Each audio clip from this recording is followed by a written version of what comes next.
You know, everyone talks about owning one whole Bitcoin, but let's be real, for most of us, that ship has sailed. So what's the real magic number? The number that actually changes how you think? Well, today we're going to talk about why zero point 0.1 Bitcoin is the true threshold. And it's not about getting rich, it's about a complete mental rewiring. All right, picture this. It's 2 a.m. The only light in the room is your phone, and you're deep down the crypto rabbit hole, just endlessly scrolling. And then you see it. Some 19-year-old is bragging about turning a few $100 into 50 grand on a coin with a name like Baby Shark Moon. And that feeling just hits you right in the gut, doesn't it? That fear of missing out. You look at Bitcoin's price and just think, no way, I'm too late. Your brain starts screaming that you can only get a tiny, insignificant fraction. So what do? You go hunting for the next big thing, right? Something cheap, something you can buy millions of. But that feeling, that impulse, it's a trap. And it's probably the most expensive mistake you can make in this space. So let's put a name to this thing. It's a well-known psychological trap called unit bias. It's pretty simple, really. Our brains just love whole numbers. Owning 2 million of something just feels so much better than owning 0.1 of something else, even if that little fraction is worth a whole lot more. It's a mental glitch, and trust me, it's being used against you. Okay, so let's see what this actually looks like in the real world. What is the real cost of falling for this trap? So let's talk about Alex. Now, Alex isn't a real person, but his story is very, very real for a lot of people. It's January 2024, he's got 5 grand to invest, and he's got a choice, 0.116 Bitcoin or 2 million meme coins. Guess which one he picked? Yep, the 2 million. He felt like a king. And here's the gut punch. Fast forward to October 2025. Those 2 million tokens he felt so good about, they're worth about $380, and that boring 0.116 Bitcoin, it's sitting at over $14,000. See, Alex didn't just lose money. He lost priceless time and a massive opportunity.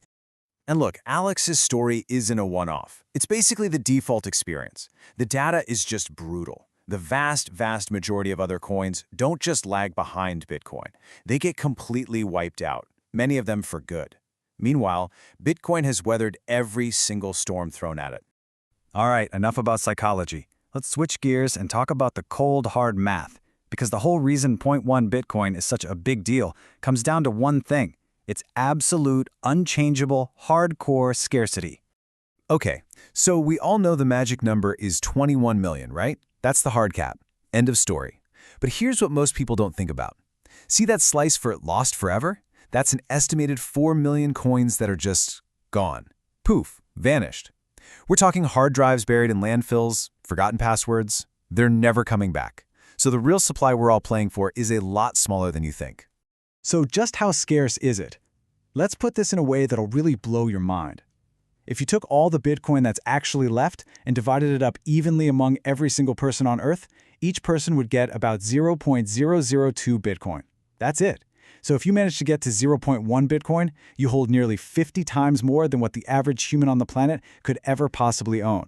You're basically in a mathematically exclusive club. And that club is getting more exclusive by the second. You have these massive players, BlackRock, MicroStrategy, hoovering up hundreds of thousands of Bitcoin. They're taking huge chunks of supply off the market, maybe forever. This isn't just regular buying, it's a supply shock, and it's happening right now. But honestly, beyond all the numbers, the real change happens inside your own head. The journey to 0.1 Bitcoin isn't really about stacking an asset, it's about completely changing your entire relationship with money, with time, with everything. What you're really doing is developing something called low time preference. It sounds fancy, but it just means you start caring more about your future self than your present self. You stop chasing those quick, flashy wins, and you start building real, long-term security. You start playing the long game. And this change in perspective makes you see the world completely differently. Suddenly, everything you buy gets measured in Bitcoin. That expensive dinner out? It's not just a $200 meal anymore. It's 0.003 Bitcoin you just gave up, a piece of your future that you just traded for a steak. Okay, so this all sounds good in theory, but how do you actually do it? What's the real, practical path to hitting that 0.1 goal? Let's break it down. Look, it really comes down to 3 basic steps. First, pick a good low-fee exchange, and this is key, automate your buys. Set it and forget it. Take the emotion out. Second, once you have an amount that feels significant to you, get it off the exchange and onto a hardware wallet. You have to remember, not your keys, not your coins. And third, just get familiar with the basic tax rules so you don't have any nasty surprises down the road. And that journey, it's going to be an absolute emotional roller coaster. You'll feel like a genius one week and a complete idiot the next when the price tanks. But by automating it, by making it a habit, you build a discipline that rises above those daily price swings. The goal isn't just about hitting a number, it's about forging the habit itself. Now we have to talk about the hardest part of all this, because buying Bitcoin is easy. Holding it, well, that's the real test of your conviction.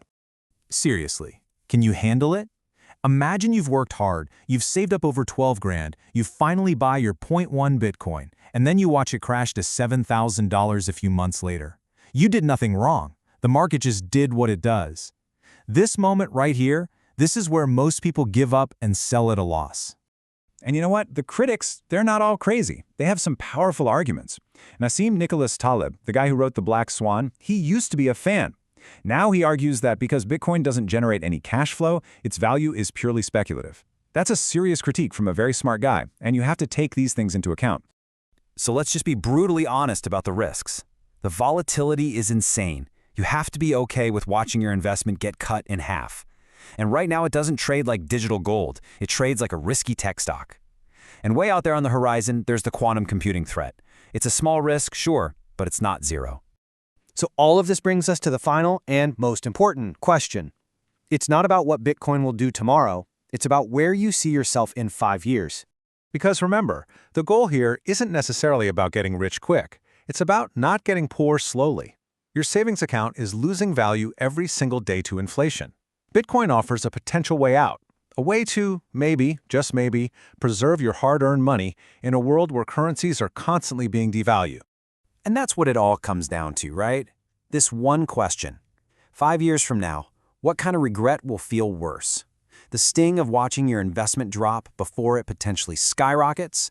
Or the deep, lasting pain of knowing you stood on the sidelines and did absolutely nothing while an opportunity that might never come again passed you by? That's the choice.